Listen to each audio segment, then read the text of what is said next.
Assalamualaikum warahmatullahi wabarakatuh. Perkenalkan, saya Ayu Fitriani dengan NIM 2106 jurusan Teknologi Pertanian, Prodi Teknologi Hasil Pertanian Universitas Riau.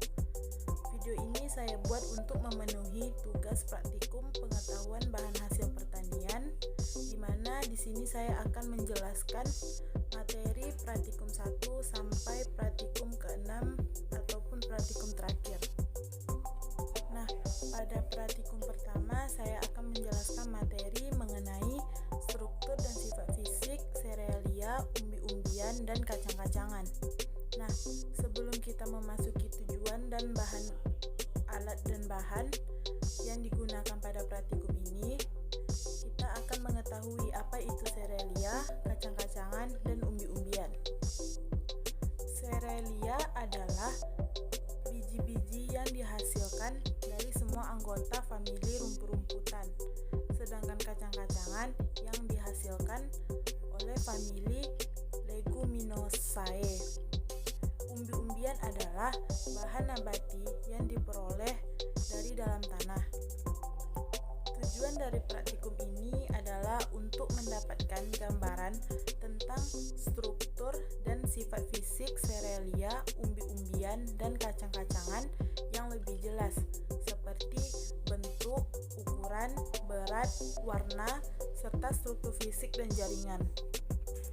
Selanjutnya, menentukan angle of repose dari beras biasa, beras ketan, jagung pipil, kacang kedelai, kacang tanah, kacang hijau, dan kacang merah, serta menentukan sphericity dari jagung pipil, kentang, bengkuang, kacang kedelai, dan kacang tanah. Bahan dan alat yang digunakan pada praktikum ini yaitu pada bahan yang pertama ada serealia, yaitu beras biasa, beras ketan, dan jagung pipil. Yang kedua umbi-umbian, yaitu ubi jalar, ubi kayu, kentang, talas, dan bengkuang. Yang ketiga kacang-kacangan, yang pertama kacang kedelai, kacang tanah, kacang hijau, dan kacang merah. Pada cara kerja praktikum pertama ini memiliki dua perlakuan. Yang pertama serealia dan kacang-kacangan, yang kedua umbi-umbian. Baik, selanjutnya kita lanjut ke materi kedua mengenai karakteristik fisik akibat pengaruh etilen pada pematangan buah-buahan. Tujuan dari praktikum ini adalah untuk mengetahui karakteristik fisik akibat pengaruh etilen selama pematangan buah. Bahan dan alat yang digunakan pada bahan yang pertama pisang kepok 7 sisir, alpukat sebanyak 2 buah, dapat juga buah klimaterik lainnya, kardus 7 buah, daun pisang kering sekitar 100 lembar, dan kertas koran.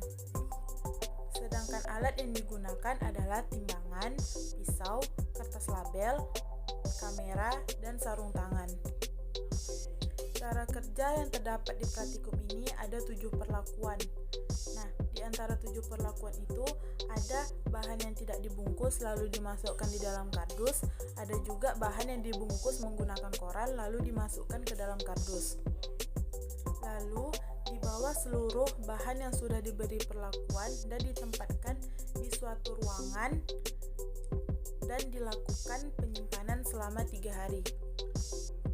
Baik, untuk praktikum ketiga kita akan menjelaskan mengenai struktur dan sifat fisik buah dan sayur serta analisis mutu buah dan sayur selama penyimpanan. Tujuan dari praktikum ini adalah untuk menganalisis mutu buah dan sayur dengan melihat perubahan fisik yang terjadi selama penyimpanan dari buah dan sayur. Bahan dan alat yang digunakan pada praktikum ini pada bahan pisang kepok matang fisiologis, tomat merah, cabai merah, mentimun, dan kentang.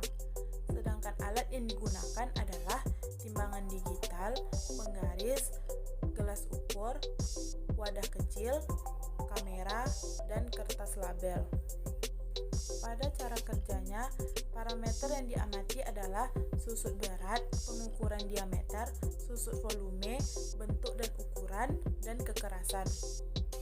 Baik, kita lanjut ke praktikum kelima mengenai karakteristik mekanik bahan hasil pertanian. Baik, kita lanjut ke praktikum keempat mengenai karakteristik mekanik bahan hasil pertanian. Tujuan dari praktikum ini adalah untuk mengetahui pengaruh karakteristik mekanik, kekerasan dan kekakuan yang diberikan pada buah. Bahan dan alat yang digunakan pada praktikum ini adalah pada bahan yaitu pepaya setengah matang, manggis, sawo, tomat hijau, tomat merah, alpukat, ubi jalar, kentang masing-masing 3 buah, kertas minyak, dan kertas milimeter. Alat yang digunakan adalah timbangan, kertas label, meteran, penggaris, pena atau pensil, gunting, dan kamera. Pada cara kerjanya mempunyai 2 perlakuan. Yang pertama untuk perlakuan kekerasan, yang kedua untuk perlakuan kekakuan. Baik, kita lanjut ke materi kelima mengenai karakteristik fisik telur ayam ras, ayam kampung, dan itik. Tujuan dari praktikum ini adalah untuk menganalisis sifat fisik telur ayam ras, ayam kampung, dan itik serta menganalisis perbedaan warna kulit telur dan kuning telur dari ketiga jenis telur tersebut. Bahan dan alat yang digunakan adalah pada bahan yaitu 3 telur ayam ras, ayam kampung, dan itik. Alat yang digunakan timbangan digital, jangka sorong, dan gelas ukur. Nah, pada cara kerjanya, parameter yang diamati adalah berat, diameter, volume, bentuk dan ukuran dari masing-masing telur, serta struktur dari masing-masing telur.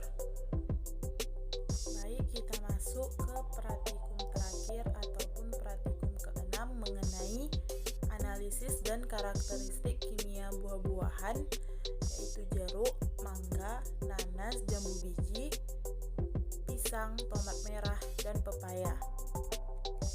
Tujuan dari praktikum ini adalah untuk menganalisis kadar air, kadar abu, dan pengukuran pH dari beberapa jenis buah-buahan. Bahan dan alat yang digunakan adalah pada bahan yaitu jeruk, mangga, nanas, jambu biji, pisang, tomat merah, dan pepaya. Alat yang digunakan adalah cawan, timbangan analitik, oven, cawan porselen, penjepit, serbet, desikator, dan kertas label. Nah, pada cara kerjanya ini masing-masing memiliki perlakuan.